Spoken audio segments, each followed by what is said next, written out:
So we started off the day with going to a casino. We wanted to go by, didn't spend any money, but looking for a place to eat. That one was closed.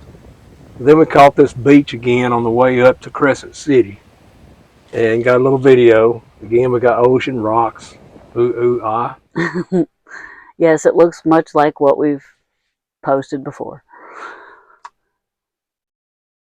And we made our way up to the next casino, which is in Elk Valley. Yes. And Elk Valley is, I guess you got elk to prove that you're there. So I don't know how they keep them in. They're not fenced in, but these elk, there was probably 50 of them Yeah. around this casino. Yep. And like I said, no fences.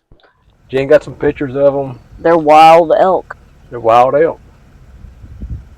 There's actually two places on the road. One place we saw them, they said they actually had a hotel, and they said you can't park in their parking lot unless you're a guest, because everybody was stopping and looking at the elk. Yep.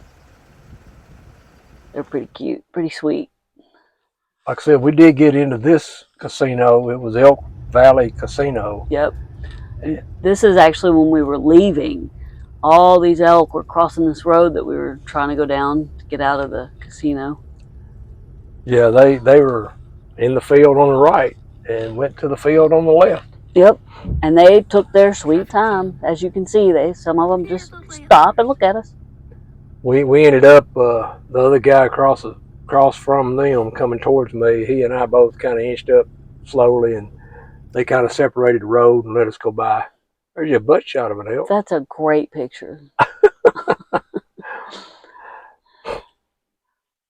Some of them have the horns. You might have seen it in one of those. Yep. And then we went to this lighthouse. Yep. The Crescent City Lighthouse. You said it was Battery Point? Battery Point, yes. Lighthouse. And you'll see here in a minute. I didn't tape all of it. This is, oh, well, there's a little seawall that you have to cross to get to the lighthouse. And if you go at the wrong time of day, you will not get back. Causes water to get above the tide 12-inch high seawall. Yeah, but here's your ice flowers again that are just so pretty, especially with the blues and the grays and then the bright pink. So we found another lighthouse, and this one actually has a low tide crossing. Yeah. If it's high tide, you have to swim across to get here. Or stay out here for 8 hours. Stay out here for 8 hours. This is the coastline. We're at the back of the lighthouse, and I'm going to go ahead and show you that too in the video. This is the water tower that held 12,000 gallons of water for them. This is the back of the lighthouse. I'll show you the front later. So we were there Memorial Day and the lighthouse was closed. I also wanted to note that this is a private residence and still a working lighthouse. There was actually a bell you could ring for the lightkeeper's residence, but of course nobody would do that. That's rude. I mean, already you got people walking around your house. Right. There's the sign Raymond caught, and then I saw this sculpture of a whale jumping out of the water. Breaching whale. Breaching whale. Yeah. Ooh, ah. And then I saw these and thought, that's pretty artistic, so I got a picture of it. Yep. This is a seaweed on the wall, on the rocks. Oh, yeah. And then we did the seawall walk. It don't look like it, but that was, what, almost a mile out and back. Yep. That's a good shot of the lighthouse. Another good one with it far back in the background and a crashing wave. But and this is walking along the seawall and waves crashing up against it. Yep. It was windy going down, and like he said, it was a long way away to get to all the way to the end. There was a sign that said danger, waves can crash at any time.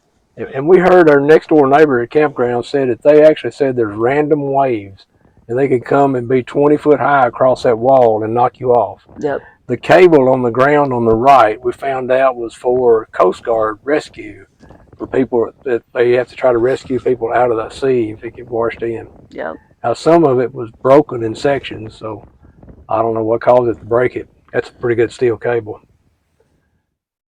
Jen found my little marker. Corps of Engineers.